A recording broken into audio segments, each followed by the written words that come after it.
Hello everyone, welcome back. We're going to go over a few minor details that I skipped from the last video. At the end of the video, admittedly, I rushed it and I didn't practice the farm very much, so there was a few things that I just didn't explain very well, and we were running out of time, but we're here now to explain all those finer details. I will also, after I explain these details, answer a few big questions. Unfortunately, no one in the comment section or anything posted these questions, but I figured they could be just small pieces of information that are missing or that you just want to know in general. So let's get started here. We will go into the spectator mode just so we can poke around easier. So the first detail, possibly the most important one that I forgot to tell you guys in the last video, are these walls right here. So previously these weren't there. It was just open space you could see through, and this caused a big issue because, as you just saw a second ago, there can be a considerable number of creepers coming down at any given time. And this unfortunate instance happened a couple times while I was building down there. So if a couple, like 2 or 3 creepers are in the same area here and they go off at the same time, it would usually be the case, and this happened at least 3 times, I'm telling you guys, a creeper would one creeper would push another creeper, and the pushed one would land on this ledge here. Now once the creeper's on this ledge, it's free to wander, and it would usually wander this way and drop in there. Obviously a big issue. Sometimes I was able to knock it off before it blew up, and sometimes I wasn't. Had a couple of big scares there. So yeah, the walls are very important. They also do another thing. So the spider filter works at this end because the spiders can sit here and they can't go off either side because this wall is here. But if you were to drop a layer, and normally there wouldn't be a block there, and a spider could easily just slide off, and there'd be spiders crawling all over this thing. Another big issue, as that hurts your rates. So yeah, that's potentially the biggest one, is adding those walls in. Another important one is with the clock. If you paid attention or have built this on your own, you'll notice that there are 2 sort of sections. There's a long section, which starts now with the comparators lighting up, and there's a short section. So it'll fire, wait about, I don't know, 20 seconds, and then, or maybe it's 15 seconds, and then it'll fire again, and then it'll fire again, but only after 6 seconds. So you want to make sure that the short fire is the fire with the water coming out. So you'll see here, any second now, it'll fire, and the water will be here for only about 6 seconds, and then it'll go away, and it'll be a much longer time where it's dry, and this allows more mobs to spawn.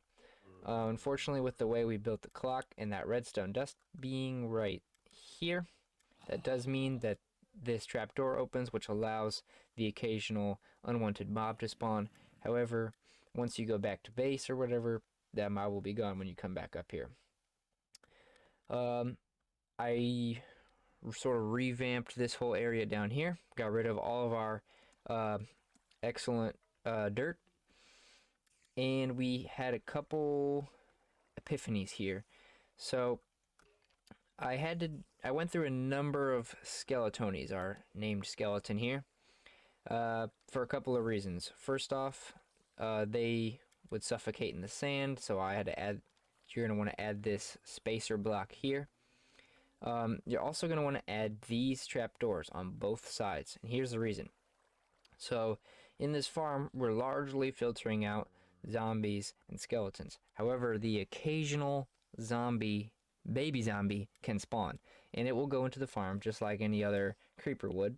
And if it were to end up where the creepers are and the trapdoors weren't there, it could either run out this way and attack your skeleton should it be shot, or it'll run out this way and attack you if it's not shot by the skeleton. Both of which are bad news, as you don't want to have to go get another skeleton, and you don't want to have to die. So those trapdoors serve as some protection from baby zombies. Another minor detail you're going to want to add is this little pit right here. If we go back into creative mode, you're going to want to AFK right here on the edge of this pit. So on occasion, a skeleton arrow will sort of land on the tripwire hook, and that actually depresses the tripwire. So even if there are no creepers in front of you, the skeleton will still be able to see you. The sand will not have blocked the line of sight, and it will kill you. However, should that happen and you get shot, you'll fall down into the hole, line of sight will be broken, and it will no longer be shooting at you. I believe that is pretty much it for the details I missed. Now it's time to answer a couple questions.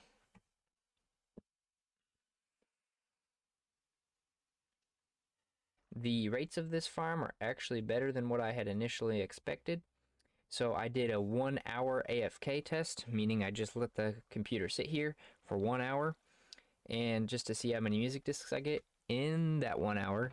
We got 1, 2, 3, 4 full chests of music discs, and as you can see, a bit of gunpowder there, stack there, and same in each of the chests. So it definitely a really efficient farm. And if you're looking for a server to get tons of these music discs, if you have a bunch of players and they all want some, this is a good way to go. Or if you're just like me and you like building these crazy farms because they're fun and you got to make them industrial level, you know, because industrial is better.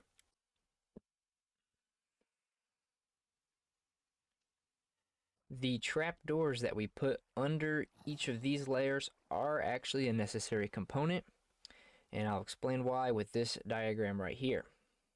Oops, we lost our zombie.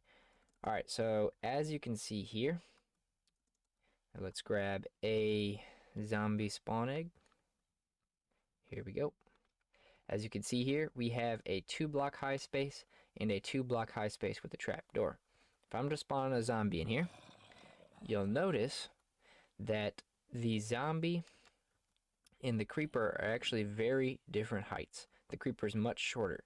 So the creeper can successfully stand under the trapdoor while the zombie cannot. So pretty much all we're doing over here is just creating a dark area with some surface for monsters to spawn. But monsters, of course, include zombies and skeletons. But by putting the trapdoors, we are limiting the amount of space there is, and zombies and skeletons simply don't have enough space to spawn. So you're only going to get creepers and spiders, as spiders are short.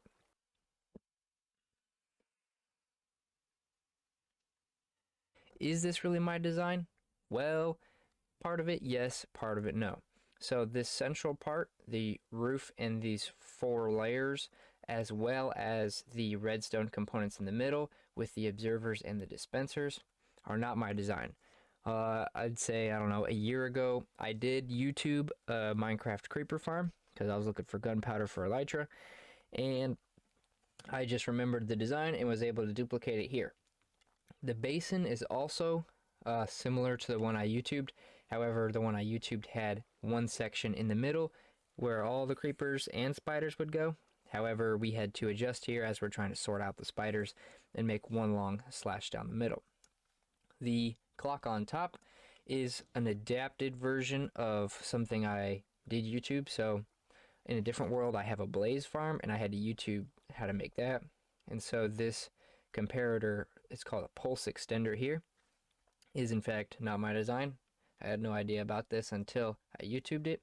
However, the repeater section over here, the observer and the piston with the sand are indeed my design, as well as the kill chamber down here with the tripwire, the torch, and the circuit with the piston in the sand and the skeleton. What do I mean by my design? Well, I'm not trying to, let's switch back to creative here. I'm not trying to steal credit from anybody, nor am I trying to take credit for myself. If you have built something exactly like this, well, once again, I'm not trying to steal your credit. Although I personally find pride in coming up with these designs myself, so I try to YouTube stuff as little as possible. And there is nothing wrong with YouTubing it. Sometimes I'm just clueless and I have to start from somewhere. However, in this instance, I was able to come up with some clever solutions for sorting out the spiders particularly. And so, yeah, I'd say part of it is my design, part of it's not. But if you were to make your own farms, I highly encourage you to give it a shot on your own. And should you find a correct solution to how you're going to solve your problem, I think you'd find it quite quite a satisfactory feeling. So thanks for watching. Hope those questions cleared up anything. I hope my answers cleared up your questions, and I hope those details I discussed at the beginning helped your farm out should you have followed my tutorial in the first place. Thanks. See you guys next time.